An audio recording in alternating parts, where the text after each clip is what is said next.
신앙과 관계없이 안 믿는 사람들도 그렇게 느끼는 거예요. 야, 이대로 가다가는 지구가 나만 할까? 올해도 무진장 더웠습니다. 또 덥기 시작을 하는데 옛날 같지가 않아요. 점점점 복잡해집니다. 이 환경이. 느끼는 거예요. 신앙과 관계없이 일반 사람도 이상하다. 이 지구가 이대로 계속 존속할 것 같지 않다. 그래서 뭐 부자들은 땅굴을 파고 자기 세계를 만들고 또 우주를 막 개척을 하고 그런 시대에 살고 있습니다. 그리스도 예수 안에서. 그런데 디모데후서 4장은 종말의 관점을 환경과 상황에 두지 않고 사람에게 두고 있어요. 이게 특이한 거예요. 종말론적인 사람의 특성에 대해서 집중 조명하고 있습니다. 특이한 성경입니다.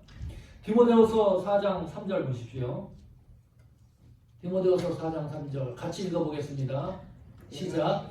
때가 이르니 사람이 바른 교훈을 받지 아니하며 귀가 가려워서 자기의 사역을 쫓을 스승을 많이 두고 때가 이르니. 이 절에는 이렇게 나와요. 때를 얻든지 못 얻든지 all times. 그러니까 종말론적인 시각은 현재성을 늘 갖고 있는 겁니다. 현재가 종말의 시대예요.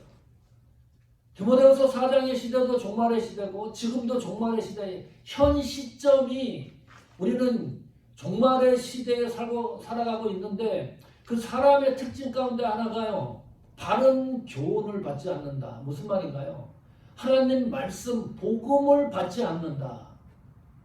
희한합니다. 지금은 옛날처럼 복잡하지 않아요. 텔레비만 틀면, TV만 틀거나 이런 그 인터넷상에서 얼마든지 복음이 차고 넘치거든요. 얼마든지 쉽게 접할 수가 있는데 왜 복음을 받지를 않느냐? 왜 사람들이 믿지 않느냐? 복음을 전하는데. 이상해. 점점점 심각해져요. 무슨 뭐 돈을 내라는 것도 아니고 복음을 이 말씀을 믿으면 내 사후의 모든 것이 보장이 되고 예수만 믿으면 삶의 질의 변화가 있고 내가 죽고 난 이후에도 충분한 보장이 된다고 하는데도 믿지를 않아요. 이유가 뭘까요? 많은 이유 가운데 하나가 결정적인 이유가 복음이 제대로 나에게 들어가면 하나님 말씀이 나에게 제대로 역사를 하면 무슨 일이 일어나느냐? 우리의 죄성이 드러납니다. 내 죄가요. 드러나는 죄를 내가 스스로 볼 수가 없어요. 눈뜨고. 얼마나 이게 오염투성인지. 사도행전 7장에 보면 그것을 증명을 해요. 스데반 집사님이 복음을 전합니다. 설교를 해요. 명설교입니다. 설교를 하는데 결론적인 게 뭐냐? 거기에 있던 청중 중에 스데반 집사님 설교를 듣고 한 사람 결신자가 없어요. 저 한 사람이라도 나와야 되는 거 아닙니까? 거기에 나왔던 사람들의 심증을 성경이 이렇게 기록합니다. 사도행전 7장 54절입니다. 저희가 이 말을 듣고 잘 보세요. 마음에 찔려 저를 향하여 이를 갈거늘. 복음을 듣는데 마음이 찔린 거예요. 내 마음이 편치 않는 거예요. 이상한 거예요. 그러면 예수님을 믿어야 되는데 이 방향이 어디로 가느냐? 마음에 찔리는데 저를 향하여 스데반 집사님을 향하여 이를 가는 거예요. 이를 가는 거에서 끝나는 게 아니라 스데반 집사님을 돌로 죽여요. 이 정도로 인간이 악한 거예요. 복음을 듣는데 마음이 찔리는데 사람을 죽여요. 복음 전하는 사람을. 이게 우리 인간의 마음이라는 거예요.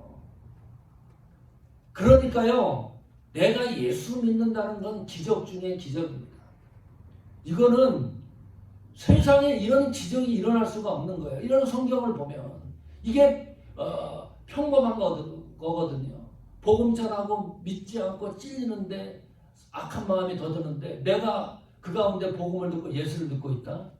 이런 기적이 나한테 일어나는 것이 그래서 그 은혜로 우리가 이 세상을 살아갑니다. 또 볼까요?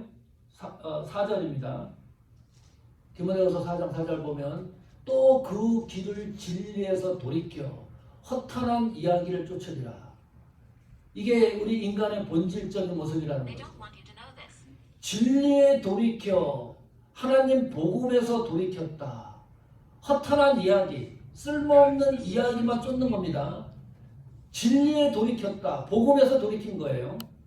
이 세상을 살아가는데 복음과 관계없는 삶을 살아간다. 이게 보편적인 거라는 거죠. 교회에 들어와서 어떤 복음을 기대를 합니까? 등이 가려운 것을 긁어주는 복음을 기대를 해요. 죄에 대해서 설교를 하면 싫어합니다. 오늘 여기 메시지 처음처럼 심판에 대해서 설교를 해보세요. 잘 들으려고도 하지 않고 싫어해요. 그러니까 강단이 점점 힘이 약해지기도 하고 불편해지기도 하고 내 마음에 맞는 복음을 가려들으려고 합니다. 내 마음을 만족시키는 복음, 내 생각과 판단과 결정을 만족시키는 복음을 추구하려고 한다. 기억하십시오. 복음은 밀크쉐이크가 아닙니다. 코카콜라가 아닙니다. 복음은 닥터페이퍼가 아닙니다. 달콤한 사탕이 아닙니다. 디모데후서 4장 2절 보십시오. 너는 말씀을 전파하라. 때를 얻든지 못 얻든지 항상 힘쓰라. 범사에 오래 참음과 가르침으로 경책하며 경계하며 권하라. 복음 안에 경책과 경계의 메시지가 들어있습니다. 이 말씀이 처음부터 끝까지 부드러운 게 아니에요. 부드러운 것만 우리가 취하려고 그래요. 경책과 경계가 뭡니까? 꼬집는 거예요. 책망이에요. 하나님 말씀에 그게 들어있는 거예요. 너무나 쉽게 복음이 가볍게 생각이 되어지는데 경책과 경계를 또 그런 복음을 전하면 좋아할 사람이 누가 있겠어요? 이거를 현장감 있게 현대인 성경이 이렇게 번역을 했어요. 사람들을 책망하고 꾸짖어 올바로 살도록 전하십시오. 이게 복음의 핵심 아닙니까? 이런 종말론적인 인간의 본질을 뒤집을 수 있는 것은 우리를 하나님의 사람으로 바로 서게 할 수 있는 것은 복음 위에는 없다.